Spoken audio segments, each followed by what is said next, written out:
সর্বস্তরের জনগণের ছিল।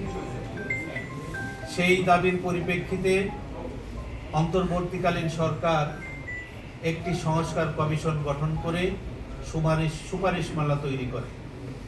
সেই সুপারিশমালার আলোকে গণভোট আগে হয়ে প্রয়োজনীয় সংস্কার করে তারপরে জাতীয় সংসদ নির্বাচন করার দরকার ছিল, কিন্তু একটি দলের চাপে গণভোট এবং জাতীয় সংসদ নির্বাচন একই দিনে অনুষ্ঠিত হয় এবং সেই সুযোগে আজকে গণভোটের যে হ্যায়ের পক্ষে রায়, সেই রায়কে আজকে উপেক্ষিত করা হচ্ছে, রায়কে বাতিল করা হচ্ছে। 70% জনগণের দেওয়া হ্যায়ের পক্ষে ভোট আজকে বর্তমান সরকার কিসের ইঙ্গিতে, কার ইশারায় জনগণের, বাংলাদেশের অধিকাংশ জনগণের যে মতামত সেইটা উপেক্ষা করছে আমাদের অজানা।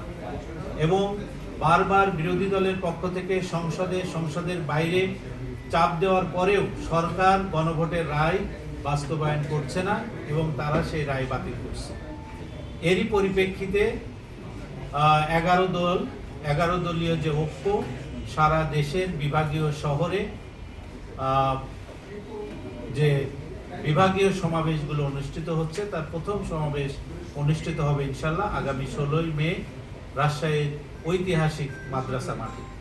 এই সমাবেশে প্রধান অতিথি হিসাবে উপস্থিত থাকবেন বাংলাদেশ জামাত ইসলামীর সম্মানিত আমির এবং বিরোধী দলীয় নেতা ডাক্তার শফিকুর রহমান। এছাড়া এই সমাবেশে আরও উপস্থিত থাকবেন বিরোধী দলের চিফ হুইপ জনাব নাহিদ ইসলাম এমপি, বিরোধী জোটের অন্যতম নেতা, 11 দলের শীর্ষ নেতা, বিশিষ্ট মুক্তিযোদ্ধা, বীর মুক্তিযোদ্ধা কর্নেল অবসরপ্রাপ্ত অলি আহমদ বীর বিক্রম। উপস্থিত থাকবেন জোটের অন্যতম নেতা মাওলানা মামুনুল হক আমির, বাংলাদেশ খেলাফত মজলিস। এরপরে উপস্থিত থাকবেন মাওলানা আব্দুল বাসিত আজাদ আমির, খেলাফত মজলিস। মাওলানা আব্দুল কাইম সুবাহানি আমির, বাংলাদেশ নেজামে ইসলাম পার্টি। উপস্থিত থাকবেন হাবিবুল্লাহ মিয়াজি আমির, বাংলাদেশ খেলাফত আন্দোলন। উপস্থিত থাকবেন মুজিবুর রহমান মঞ্জু, উনি অসুস্থ থাকার কারণে ওনার যিনি সাধারণ সম্পাদক আছেন ব্যারিস্টার আসাদুজ্জামান ফুয়াদ, তিনি উপস্থিত থাকবেন।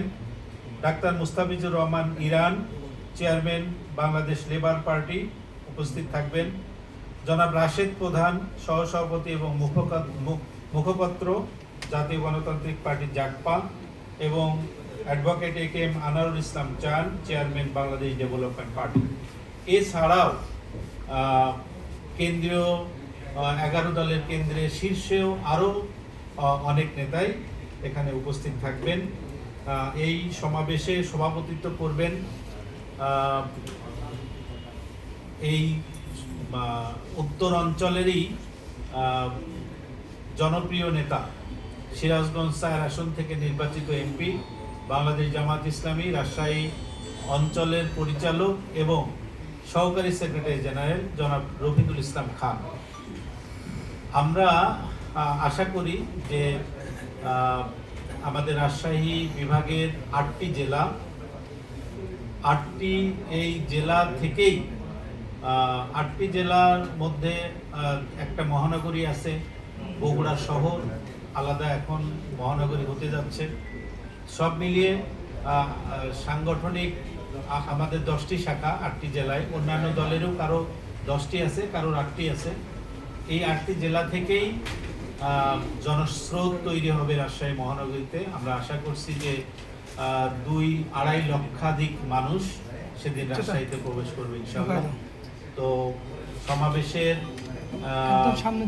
এই যে এখন থেকেই আমাদের অনুরোধ সাংবাদিক বন্ধুদের কাছে, ইলেকট্রনিক্স মিডিয়া, প্রিন্ট মিডিয়া, বিভিন্ন যে অনলাইন মিডিয়া আছে, প্রত্যেকটি মিডিয়ায় যেন প্রচার করে জনগণের যে আশা আকাঙ্ক্ষা, গণভোটের যে রায়, সেই রায় বাস্তবায়নের পক্ষে 11 দলীয় জোটের যে দাবি, সেই দাবি বাস্তবায়ন যেন ত্বরান্বিত হয়।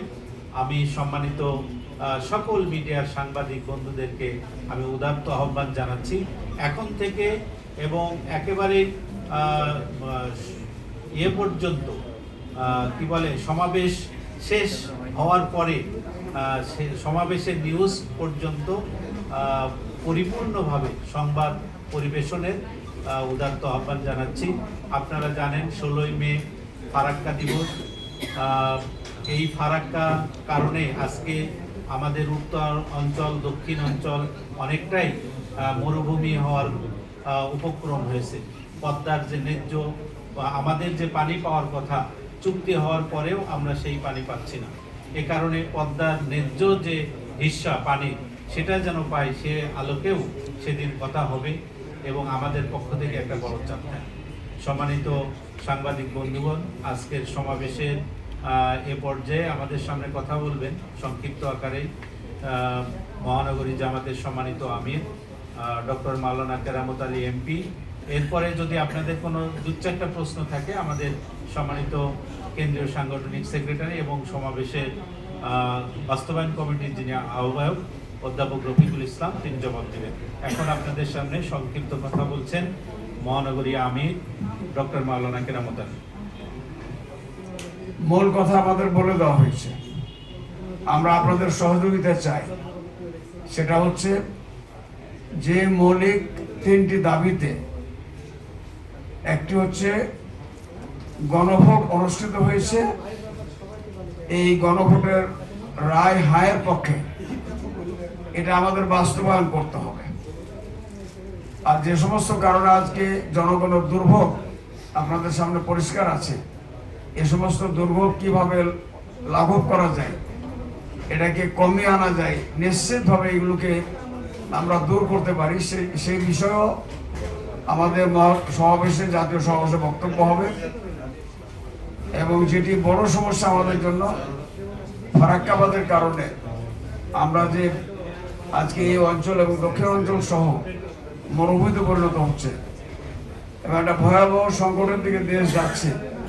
আমরা এক সময় এই ফারাক্কাকে বলতাম যে মরণবাদ ফারাক্কা, আসলে মরণবাদ, এটা আপনাদের কাছে পরিষ্কার। এই এক সময় 16ই মে 76 সালে আপনারা জানেন যে মাওলানা ভাসানীর নেতৃত্বে এই ফারাক্কা বাঁধ মুখে শিবগঞ্জের কানসাট পর্যন্ত, কানসাট কলেজ এবং স্কুল মাঠ পর্যন্ত সেখানে সে অভিমুখে লং মার্চ হয়েছিল, রোড মার্চ হয়েছিল।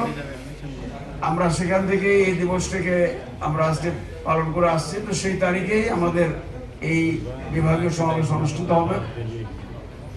আমরা এই অনুষ্ঠানের মাধ্যমে আমাদের এই দাবিগুলো যাতে সরকার বাস্তবায়ন করে এবং আন্তর্জাতিকভাবে যে সমস্ত দাবি আমরা আন্তর্জাতিক অঙ্গনে এগুলো পৌঁছাতে পারি এবং আমাদের যে পানির ন্যায্য হিস্সা, পদ্মা নদীর, গঙ্গা নদীর যে পানির ন্যায্য হিস্সা, সেটা যেন আমরা পেতে পারি, সেই বিষয়েই আমাদের এই বিভাগীয় সমাবেশ অনুষ্ঠিত হবে। সেখানে বক্তব্য আমরা আশা করবো আপনারা এখানে সর্বাত্মক সহযোগিতা করবেন এবং আমাদের এই জাতীয় সমাবেশ বাস্তবায়নের ক্ষেত্রে আপনাদের মুখ্য ভূমিকা পালন করবেন আপনারা।